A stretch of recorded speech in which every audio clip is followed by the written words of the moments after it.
Bom, boa tarde a todo mundo. É um prazer. Queria agradecer pelo convite. Obrigado.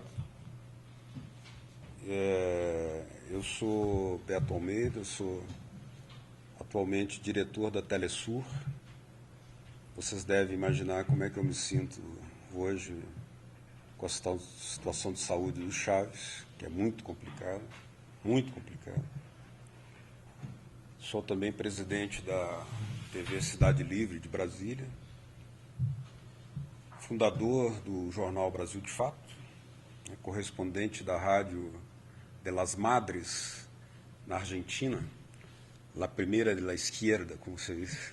La Primera é uma rádio que as Madres ocuparam, uma rádio que era da Marinha, combinaram com o Kirchner, porque a rádio ia ser privatizada.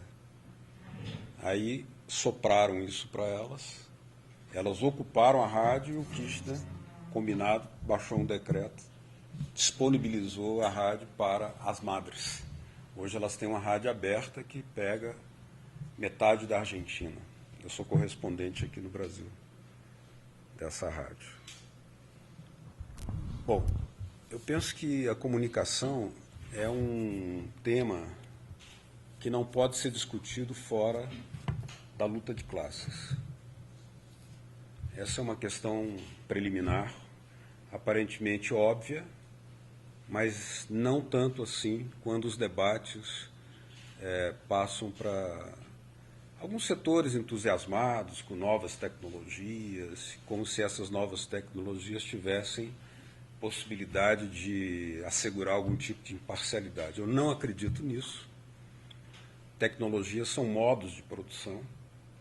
Aliás, está previsto isso até em algumas ideias preliminares de Marx, quando dizia que a revolução nos modos de produção ensejaria uma revolução no campo das ideias, mas isso não descartava a necessidade da disputa no que toca à propriedade desses meios de comunicação, né? Novas tecnologias ensejam uma dinâmica, sim, uma promessa democrática no campo da comunicação. Por quê? Chega um ponto que o desenvolvimento tecnológico é de tal sorte, tamanha complexidade, que ele já não cabe mais dentro do capitalismo. Mas é isso que o Marx sempre escreveu o tempo inteiro, a contradição do desenvolvimento das forças produtivas com a apropriação privada do fruto de qualquer força produtiva. Então, até aí nós não temos novidade, mas nós temos uma contradição exacerbada que nos permite agora desenvolver algum tipo de política, no caso dos movimentos ou sociais, movimento sindical, ou até mesmo para determinados governos que na América Latina estão iniciando uma série de mudanças no campo comunicacional. E essas mudanças são no sentido de fortalecer a comunicação pública. Então, nós tivemos algumas experiências no Brasil que, de certa forma, anteciparam coisas que estão acontecendo nos movimentos desses governos hoje, só que, atualmente, o Brasil está ficando aquém das mudanças que estão acontecendo na Venezuela, no Equador, na Nicarágua, na Bolívia e na Argentina e no Uruguai. Até no Paraguai de Lugo, criou-se uma agência de notícias pública que distribuía a informação gratuita, inclusive na forma de impressos. Veja que a lei que criou a TV Brasil, a EBC, tem lá um artigo que possibilita o exercício da forma impressa de jornalismo, não só rádio e TV, mas não há coragem, não há a decisão política para fazer isso. Mas possibilidade há. Se houvesse decisão política, a EBC tem no seu estatuto um dispositivo que permite, por exemplo, um jornal ou uma revista de alcance nacional. Existe isso. E isso está acontecendo onde? Na Venezuela. Existem 3 jornais de natureza pública Esses jornais são distribuídos, 2 deles gratuitamente, aos milhões, aos milhares. Aos milhões são os livros. Por exemplo, Chaves, ao homenagear o 4º centenário de Cervantes, editou o Dom Quixote, 1 milhão de exemplares, e distribuiu gratuitamente. Gratuitamente. Editou Contos de Machado de Assis, uma tiragem de 300 mil, distribuiu gratuitamente. Machado de Assis nunca teve essa tiragem no Brasil. Nunca. A tiragem padrão no Brasil é indigente, 3 mil exemplares. Somos 190 e tantos milhões, né? Venezuela são 28 milhões de habitantes. O país que mais edita e mais tem leitura avançada é Cuba, que já chegou a editar, num só ano, segundo a Unesco, são estatísticas da Unesco que eu estou citando, 480 milhões de exemplares de livros. E o preço de um livro em Cuba, para quem já pôde ir lá, agora está mudando um pouco, mas é o preço menor que um sorvete. Todo mundo pode comprar, né? Quando não é distribuído gratuitamente, quando a pessoa não quer usar uma rede vasta, pública, gratuita de bibliotecas. Mas isso é na Venezuela. Então você tem a possibilidade de uma leitura cada vez maior, né? Para e passo com outras políticas sociais, o desenvolvimento do acesso ao jornalismo e a polêmica, ou, digamos, o enfrentamento, a disputa entre o jornalismo público e o jornalismo privado na Venezuela é parte substancial dessa luta de classes que eu dizia na primeira frase. Uma comunicação que é servidora das orientações de Washington, que diz que o Chaves é doido, ladrão, fanático, psicopata, além de racismo, chamam ele de negro, de índio, de não sei o quê, né? E, de outro lado, um crescente setor público da comunicação que está avançando para distribuir jornais, por exemplo, nos metrôs, e os metrôs estão crescendo muito em Caracas, em Valência, em outras grandes cidades da Venezuela.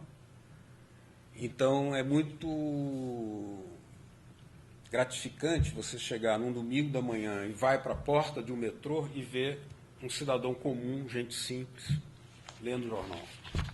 Você não vê isso aqui.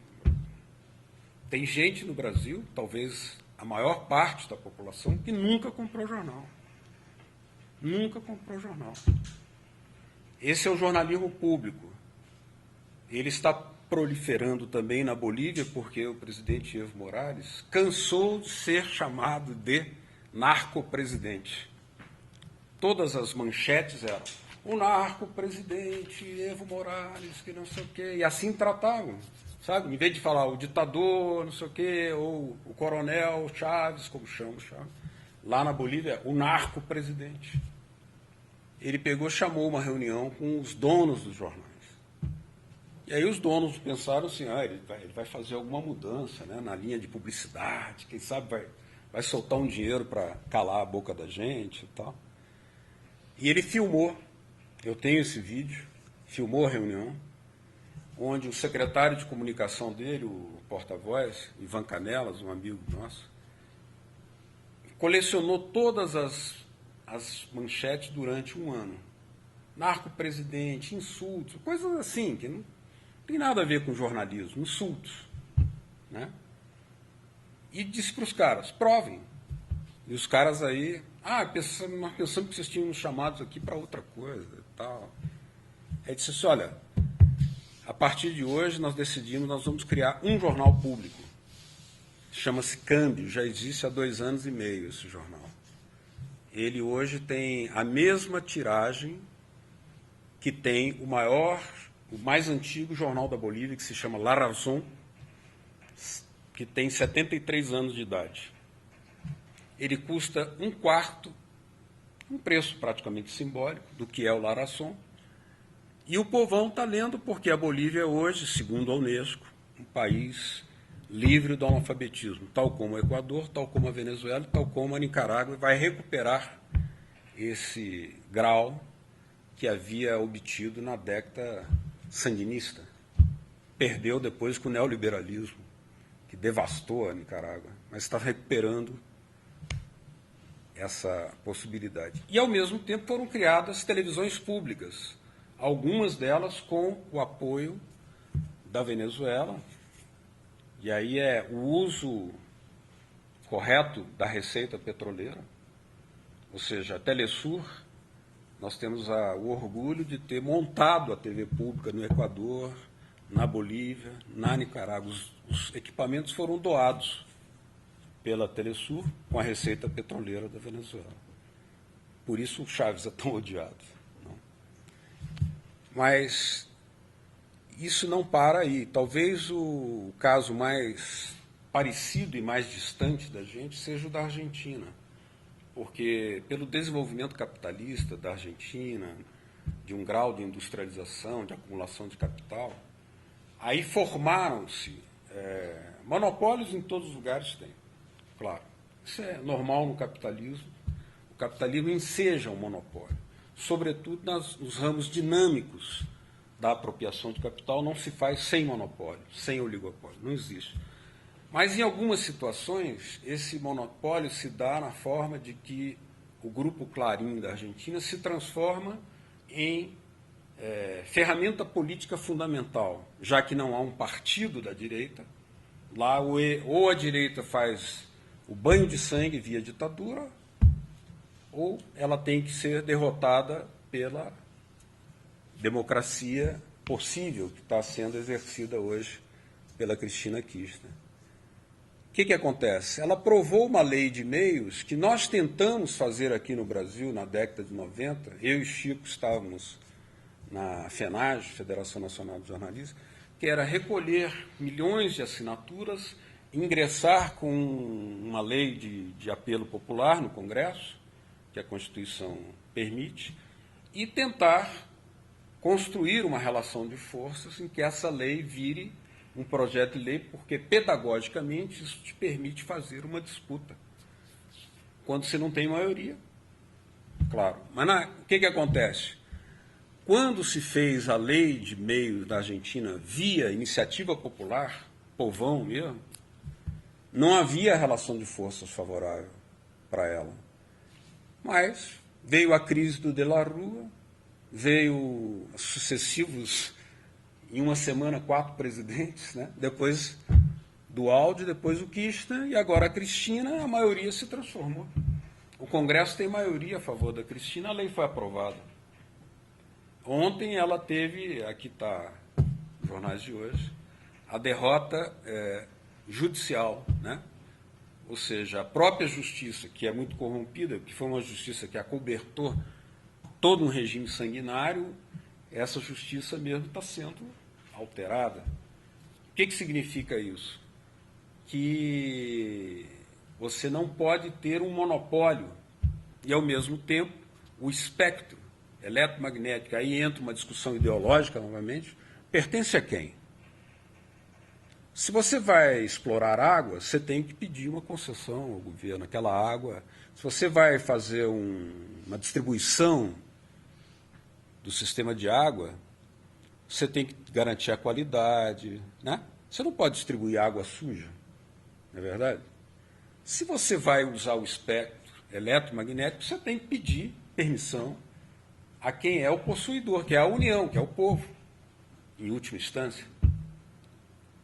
E isso vem sendo privatizado, a não ser quando os presidentes têm coragem de fazer esse enfrentamento ideológico. Isso aqui não é privado, isso aqui é público, espaço eletromagnético, por onde trafegam as mensagens, né? Aliás, o Marx mesmo dizia que o problema da comunicação é apenas do tráfego, do transporte de sinais. Ele colocava, inclusive, comunicação na área de transporte. Porque é quem transporta, quem tem a capacidade de emissão, que decide em última instância. O Chávez fez essa disputa dizendo, quando terminou Aquele famoso caso da RCTV, que vocês devem ter acompanhado, terminou o prazo da concessão, ele disse, é prerrogativa do presidente renovar ou não. Né? Isso é assim, qualquer parte do mundo, até nos Estados Unidos, onde mais de 123 concessões, desde 1933, foram revogadas. Fizeram aquele escândalo porque era o Chaves. Aliás, um escândalo mundial, para não servir de exemplo. O medo deles da Argentina é que isso sirva para exemplo. Por isso, a Globo todo dia, o Clarim está sendo violentado porque faz oposição. Não é porque faz oposição. É porque é preciso desmonopolizar, é preciso avançar na concepção pública da informação, se se quer fazer, de fato, um regime democrático. Não pode haver democracia plena se hoje os meios de comunicação são instrumentos, ferramentas de desestabilização, como se fossem partidos políticos, como se fosse uma intervenção do imperialismo norte-americano em cada um dos países. Porque é assim que é. Hoje, por exemplo, você tem uma mídia brasileira que é dominada, em sua maior parte, pela receita publicitária. Qual é? Empresas multinacionais e bancos. O resto não interessa. Fora isso, aquilo que recebem do governo federal, que paga para apanhar. Por exemplo, a Helena Chagas, que é secretária de comunicação, alterou um dispositivo que o Franklin havia feito no governo Lula, que aumentava a distribuição para 80% das cidades que têm veículos, rádios, jornais de pequeno porte, que passaram pela primeira vez na vida a receber alguma parte dessas verbas. Ou seja, Helena Chagas retroagiu disso e recuperou uma predominância. Aquilo que ia para 80% dos veículos, hoje vai apenas para 10 maiores grupos, sendo que 58% vai exclusivamente para a Organização Globo. Isso mostra uma escolha política, né? Que a distribuição das verbas é de caráter democrático, uma questão ideológica, deveria ser. Né? Mostra uma opção que foi feita pela Dilma, ou pela Helena enganando a Dilma. E é uma discussão imensa que nós vamos ter que fazer, porque é um elemento interessante. Né? Tem uma reação no Congresso, ainda frágil, ainda pequena, mas é um bom debate a ser feito, porque é palpável. Ou seja, aquilo que era distribuído para muitos grupos, hoje voltou a ser concentradamente distribuído para poucos grupos. Favorece a quem? É isso? O que a Argentina está fazendo é exatamente o contrário, porque, além de tudo, ela está dizendo para os grupos monopólicos, vocês não podem ter mais do que tantas frequências, né? Por que isso é democrático? Porque a frequência pertence à União. O espectro eletromagnético não pode ser apropriado por um ou dois grupos.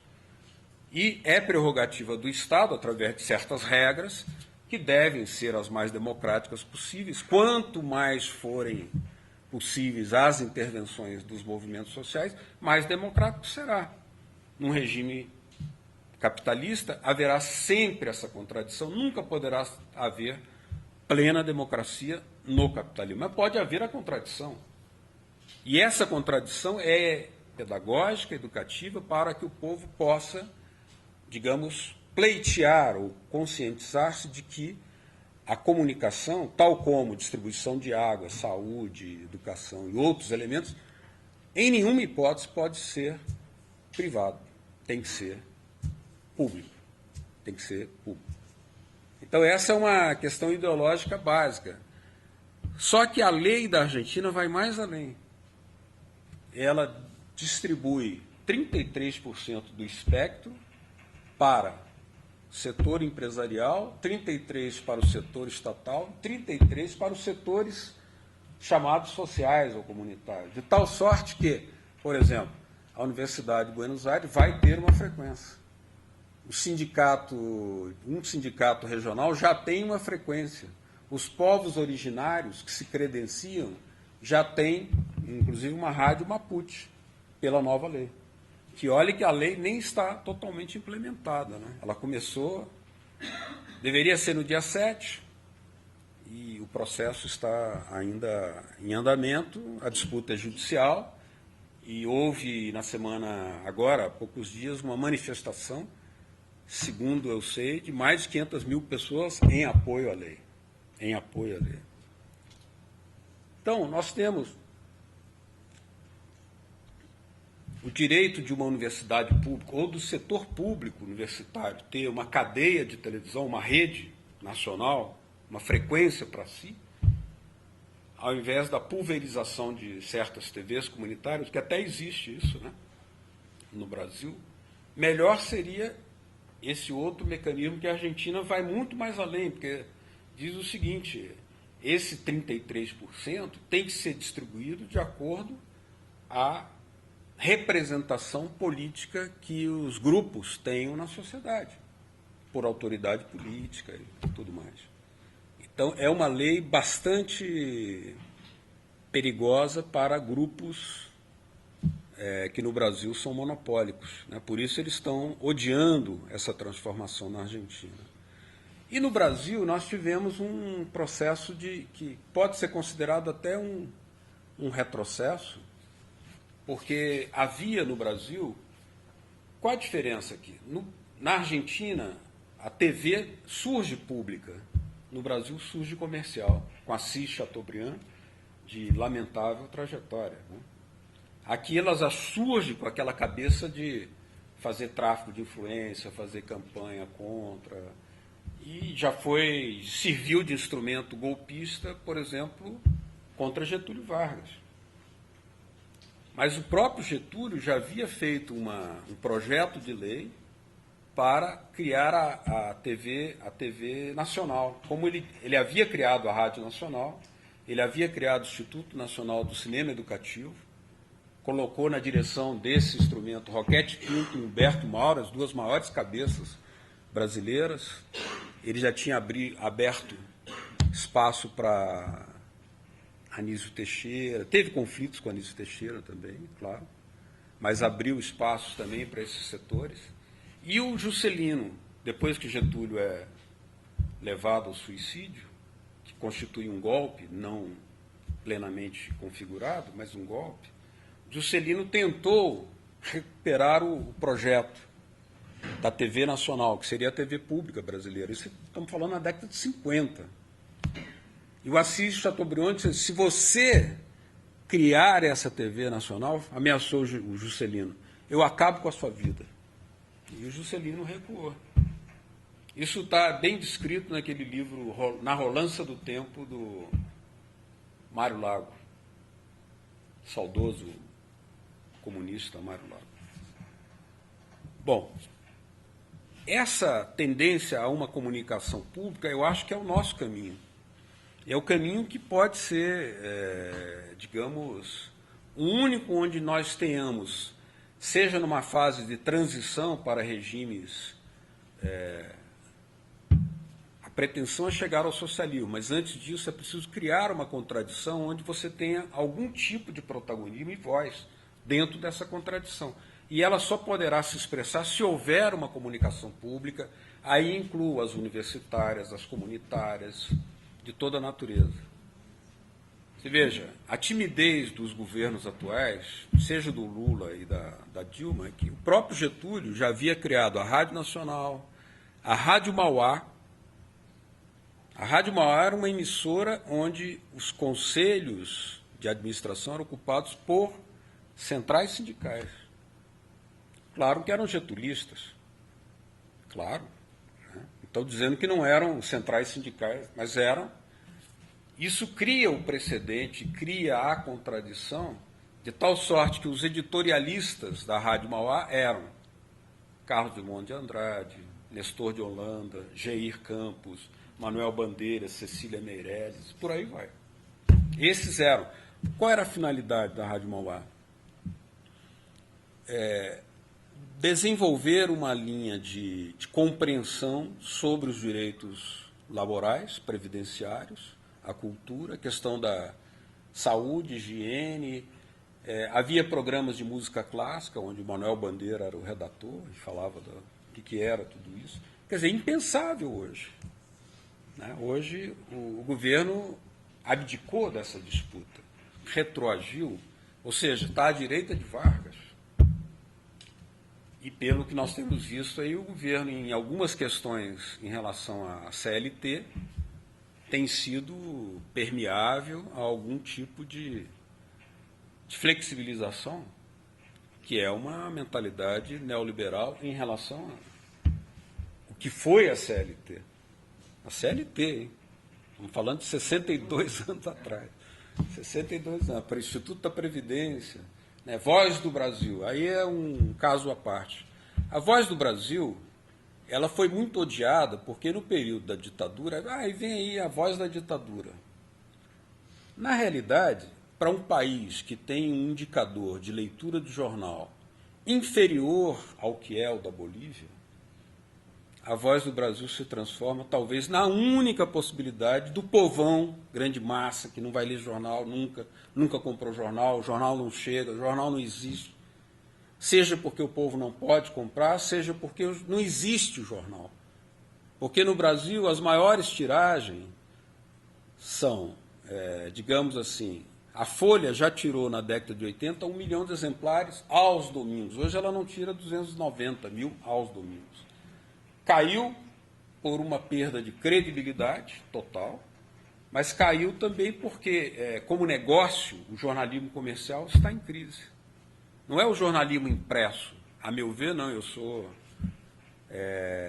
digamos, eu entro até na contramão da história. Eu acho que o jornalismo gratuito, por exemplo, aqui em Brasília, nós apresentamos ao Cristóvão, quando ele tomou posse, eu estava na discussão, o Chico também estava, uma proposta de um jornal público, que seria distribuído gratuitamente. E o Cristóvão disse taxativamente para a gente, eu não vou fazer um novo Právida. Aí nós dissemos assim, bom, então você vai deixar o povo sem leitura e você vai ser prisioneiro do Correio Brasiliense, da TV Globo. Não foi reeleito.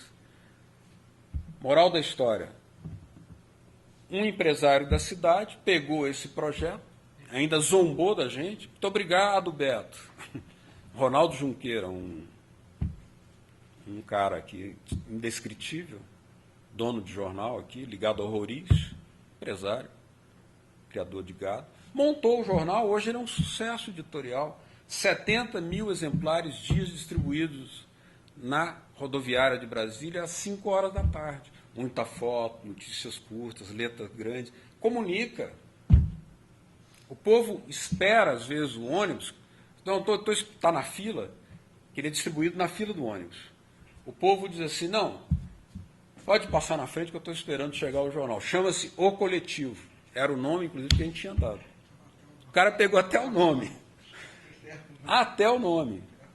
Porque isso digamos, um escrúpulo bobo das esquerdas de achar que não pode, não tem direito de fazer jornalismo público. Chaves está fazendo, o Evo está fazendo, Cristina está fazendo, tem 2 jornais públicos na Argentina. Um é gratuito, chama-se El Argentino, e o outro é pago, mas é baratinho, chama-se El Tiempo Argentino. 2 jornais públicos. Fora, olha o boom do cinema argentino, né? A qualidade. Fazendo um paralelo, olha o boom do cinema iraniano, que é estatal. Todo esse cinema iraniano, quem tem tido a oportunidade de observar coisas criativas, imprensa cinema estatal. Como a imprensa lá, não é toda ela estatal, mas ela tem um orçamento que é público. Até os jornais privados recebem, é uma lei. O jornalismo lá tem que ter apoio do orçamento público. Uma lei. É mais, digamos, transparente do que aqui, porque aqui, como não há essa transparência, acaba que os jornais, Brasil de Fato, por exemplo, vive às mínguas aí, pedindo socorro todo dia. João Pedro, meu amigo, João Pedro cada dia escreve desesperadamente, não podemos fechar as portas e tal, mas o Globo está nadando em dinheiro. Vê aqui quanto não tem anúncio público. Às vezes, a Veja, numa única edição, tem 14 páginas de anúncio da Petrobras. Uma edição. Isso aí era o orçamento, seria o orçamento anual de uma TV comunitária. Da nossa aqui, por exemplo. Então, primeiro, o seguinte, formatar essa necessidade que precisa de um debate ideológico, o jornalismo público, o jornalismo comunitário, o que não invalida todas as outras esferas de iniciativas da sociedade, de grupos de esquerda, de movimentos sindicais. Por que é que o movimento sindical não tem um orçamento para a sua imprensa tal como tem os demais, o jornal privado? Por quê? Qual é a... É só pedir isonomia. Eu quero isonomia. Há por exemplo, nesse momento nós estamos com uma ação de declaração de inconstitucionalidade, a ADIM, no Supremo, contra a Dilma, porque a Dilma, na lei 12.485, vetou o artigo que permite às TVs universitárias e comunitárias de receberem publicidade. Por quê? Aí nós perguntamos, vamos viver de quê, dona Dilma? Então, para que legalizar a lei da existência das TVs comunitárias se nós não podemos ter acesso aos recursos que são públicos? São os recursos que vão para a Globo, que vão para o Estadão. Nós estamos pedindo apenas o seguinte, deve haver um critério para que essa distribuição seja favorável, porque aí nós estamos entendendo comunicação, sobretudo comunicação comunitária, como economia solidária. Nós podemos gerar emprego, nós podemos estimular a produção audiovisual, nós podemos gerar cultura, porque a vasta existência de cantadores, poetas, escritores, dançarinos, que o nosso povo tem, não encontra espaço nessa mídia comercial para a sua revelação, para a sua exibição. E as TVs comunitárias oferecem essa possibilidade. Mas para que você tenha a possibilidade de comprar uma câmera como essa aí, isso aí dura 4, 5 anos, depois começa a dar problema, aí já vem uma nova câmera, já vem um novo formato tecnológico, agora o digital, né? Então você tem que ter um investimento de R$120 mil para poder fazer a nova plataforma digital. Nós não podemos ir no BNDES, como vai o frigorífico tal, pedir um financiamento. Nós não podemos. Por quê?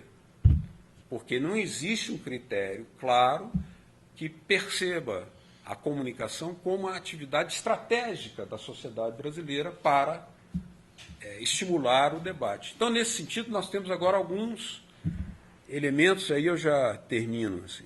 Primeiro, eu acho que a nossa base de argumentação deve ser no sentido de, primeiro, levar adiante aquilo que foi aprovado na Conferência Nacional de Comunicação, cujas teses estão engavetadas. Há 3 anos. Ontem foi aniversário da Conferência Nacional de Comunicação. O Andes participou, né? O sindicato Andes participou. As teses foram engavetadas. Né? É só atravessar a rua, mandar para o Congresso Nacional. Então, uma forma de escapar disso seria fazer novamente um movimento, né, para uma lei de iniciativa popular, colhendo aí 1,5 milhão, 2 milhões de assinaturas, como foi a ficha limpa, uma mobilização, um mutirão nacional, e apresentar no Congresso, porque agora você tem contradições no Congresso. Quais contradições? O Paulo Bernardo é contra a Voz do Brasil, defende a posição da ABERT e do PCdoB, que no caso foi o partido que apresentou a emenda que flexibiliza o horário da Voz do Brasil, que na verdade vai levá-la à extinção. A Voz do Brasil é a única experiência bem-sucedida hoje de regulamentação dos meios de comunicação. Se perdermos esse horário, 1 hora, vai ser 1 hora a mais de baixaria, 1 hora a mais de rádio comercial, 1 hora a mais de nada, de desinformação. Alguém pode dizer, mas eu não concordo com a Voz do Brasil. Mas perder, o problema é não perder aquele espaço regulamentar. Você pode discutir, vamos mudar a Voz do Brasil para que ela seja a voz dos brasileiros, então vai ter 5 minutos a mais para um direito de antena, que é uma coisa que nós propomos para a Constituição. Direito de antena. A cada semana, uma entidade representativa da sociedade brasileira tem direito de 5 minutos na Voz do Brasil. E a Voz do Brasil é a cadeia nacional. É a única que pega os pescadores em alto mar, os seringueiros na Amazônia, que ficam 3 dias sem ver a luz elétrica, mas tem um radinho de pilha, né, aqui no bolso, que pegam aí os campesinos, os motoristas de ônibus, enfim, os caminhoneiros, a Voz do Brasil. E é muitas vezes o único momento em que você vê informações sobre a aprovação de leis, por exemplo, extensão dos direitos das empregadas domésticas, como foi semana passada, que nem sempre a Globo vai dar essa informação de forma... A Globo está sempre contra aumento de salário mínimo, lei de aumento de salário mínimo, extensão de direitos, ela sempre...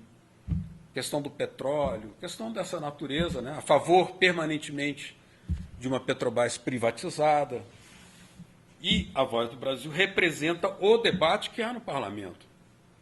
É mais democrático, é mais plural o debate que há no parlamento do que a posição da Globo, que só ouve os testes de ferro das multinacionais. Então, defender a Voz do Brasil é uma questão.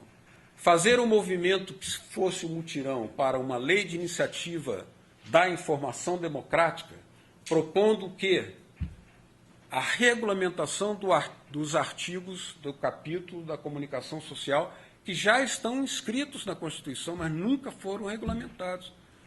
Existe um artigo na Constituição brasileira, 223, que preconiza a complementariedade entre a comunicação estatal, a comunicação pública e a comunicação privada, tal como é a lei da Argentina hoje. Não foi regulamentado, é intocável. Por quê? Para você mexer nisso, você tem que ter aprovação de 3/5. É vitalício. Como é que você vai ter 3/5 de maioria do Congresso?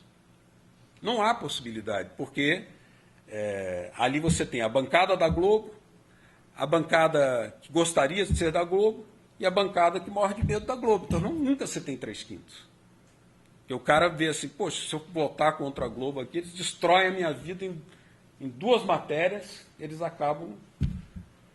Então, não vejo outro caminho que não seja o fortalecimento da mídia pública. Mídia pública significa defesa da Voz do Brasil, a sua extensão, por exemplo, para a televisão, que fossem 10 minutos, tal como foi durante a Constituinte. Lembram-se disso? O Diário da Constituinte? Eram 10 minutos por dia, obrigatórios.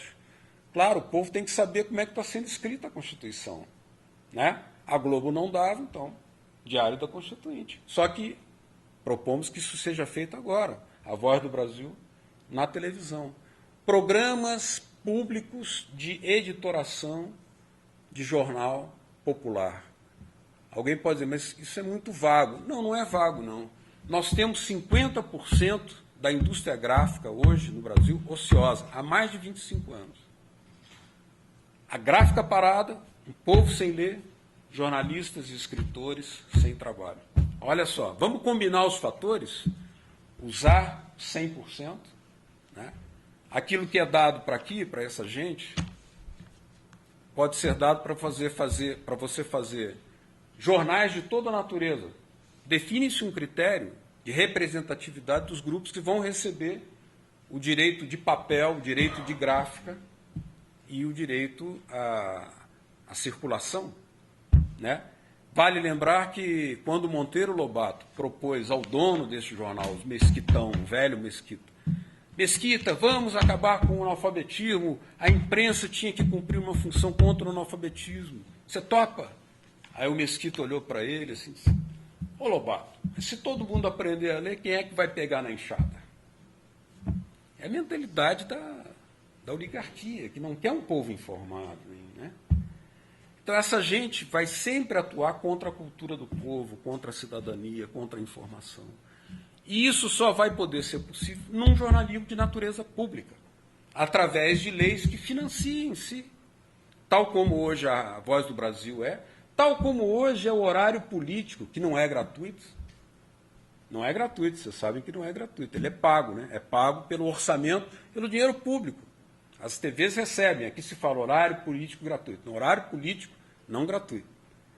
Nos Estados Unidos não tem. Lá é menos democrático que no Brasil. Lá só aparece o candidato na televisão se ele pagar para a televisão. Nessa última eleição haviam 6 candidatos. Só aparecia o Obama e o Romney, porque eram os únicos que tinham. Aqui você tem uma lei, você pode questionar os critérios, mas é uma lei que diz o seguinte: quando há eleições, todos os candidatos podem, em tese, aparecer na sua representatividade, menor ou maior. Pode-se discutir e questionar os critérios, mas o horário é assim. Isso é uma concessão pública e tem que servir ao direito do povo se informar sobre quem vão ser os seus representantes legais. Então, o caminho é esse: aumentar essa visão através de leis, de orçamentos, de direitos, em que a comunicação seja dotada de uma missão pública. E, para isso, ela tem que expandir. Por exemplo, a TV Brasil, só para fazer uma crítica construtiva, alguém que more no final da Asa Norte, lá não pega bem a TV Brasil. Né? Aí ela sabe. Por quê? Porque não há um interesse em fazer a disputa de audiência com a Globo. Então está claro que aí é o seguinte: a TV Brasil se constituiu, mas ela vai ficar quietinha ali. Ela não faz um jornalismo que dispute. Ela até tem uma programação melhor que as outras, mas um jornalismo pálido, uma coisa assim. Nem parece que nós estamos vivendo uma situação de polarização ideológica das questões que mereceriam um debate. Todas as questões. Né? Por exemplo, ontem o Lula disse: quando um político é agredido por uma comunicação, qualquer meio de comunicação, todos os outros repetem. Quando é um banqueiro, não sai, porque quem é que paga isso aqui? O banqueiro paga. O banqueiro paga. Né? Hein? Como é que é? Não, o governo, sim, e o banqueiro. Mas é a mesma coisa. Só que aí o governo, eles recebem, é o que eu disse, o governo paga para apanhar. O governo não condiciona o jornal Estadão, né? Pois é, mas a gente fala de uma mídia nacional, mas existem mídias regionais também, tem sua exceção. Né? Por exemplo, quem estão as mídias regionais? Existem diferentes. Existem diferentes, mas se você olhar pelas grandes redes, que tem volume, sim, elas recebem e batem no governo. Mas os jornais locais também têm audiência. Só que eles não estão recebendo mais. Né? Recebem também. Estão deixando de receber. Pois é, mas, por exemplo, os jornais locais retransmissoras, por exemplo, da Globo. A Globo pode bater no Lula, mas as suas retransmissoras em nível local, por exemplo, o Meco Sarney, o Jair Barbalho, os aliados do Lula, que recebem também pelo publicitário federal e não batem no governo. Sim, mas às vezes a população se sente mais próxima do jornal local do que do jornal nacional. Há nuances, há nuances. Agora, grosso modo, as que têm volume, alcance nacional, a regra é essa. Você não há críticas a banqueiros, não há críticas às multinacionais, porque são eles que mandam. Pois é, mas aí a crítica não deve ser porque tem crítica para o Lula, ou crítica para o governo, não dos banqueiros. A gente tem que ter o governo e criticar os banqueiros. Não, mas eles só criticam o governo. Só se não criticasse o governo.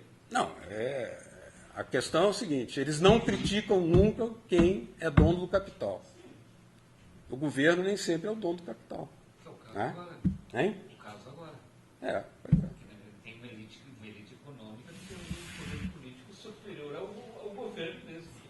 Bom, mas aí, esse é o debate ideológico que nós estamos vivendo hoje. Você não tem, para terminar, né, condição de fazer a discussão ideológica da comunicação hoje. A disputa política da comunicação hoje não é feita. O Brasil, de fato, 50 mil exemplares por semana. Né? Para fazer a discussão da reforma agrária, da mineração. É um alcance mínimo. Carta Capital, 70 mil exemplares. TV Globo, 80 milhões de audiência diária no Jornal Nacional. É muito desproporcional. É o caso do Clarim. Por isso que, na Argentina, esse virou o primeiro ponto da agenda nacional. Quando a gente imaginava isso, né, eu comecei dizendo assim, que aqui é uma questão de classe e é uma questão de a democracia só será plena se houver democratização dos meios de comunicação. Enquanto isso, nós teremos uma democracia mais ou menos. Você pode estimular o contraditório. Na Argentina, essa questão virou a primeira questão política do país. Porque o Clarim é, hoje, o partido da direita. É o único partido da direita organizado. Defendeu a ditadura, enriqueceu-se durante a ditadura, expandiu suas operações durante a ditadura, acobertou, e dizem que a própria dona do Clarim sequestrou 2 bebês, que era uma prática dos militares lá durante a ditadura. Era uma questão ideológica, que vai ser cada vez mais forte aqui no Brasil. E nós estamos, digamos, sem instrumentos. Em uma certa hora houve a Última Hora, havia Rádio Nacional, que fazia contraditório. Hoje nem contraditório tem. Fico por aqui.